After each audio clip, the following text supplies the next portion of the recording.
момента сме в едно ново заведение, наречено Ремонта, на улица Кърниградска в София. Общо с моите приятели винаги сме искали да има едно заведение, което музиката, която се слуша, да е тази, която ние искаме. Правилата, които спазваме, да са тези, които ние сме си измислили. Ремонтът е малко прекрасно вкъщи. Тоест сме отворени абсолютно към всякакви хора, както и всякакви хора идват. Всеки дава идея и заведението се построи на базата на тези идеи на самите клиенти реално. По-различно основно с живата бира, която предлагаме.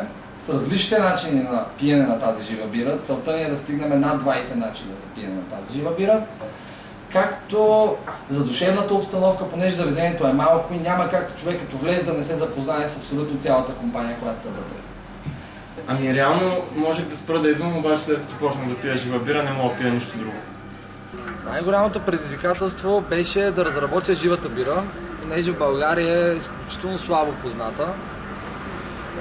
И второто най-голямо предизвикателство, което изпитах, е само да се справя с бюрокрацията, която е необходима за отваряне на едно заведение в България в днешно време. 4 месеца беше ремонт и оттам името дойде Ремонта. Значи Ремонта е най-якото заведение в София по простата причина, че има най-яката бира и е жива, нали, на всичкото отгоре, представи си.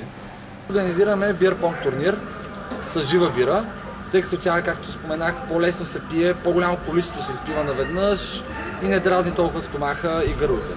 Всяка сряда ще се провеждат тези турнири, като идеята е да бъде забавно, да бъде интересно, музиката да е надъхваща и да стават все приятни неща.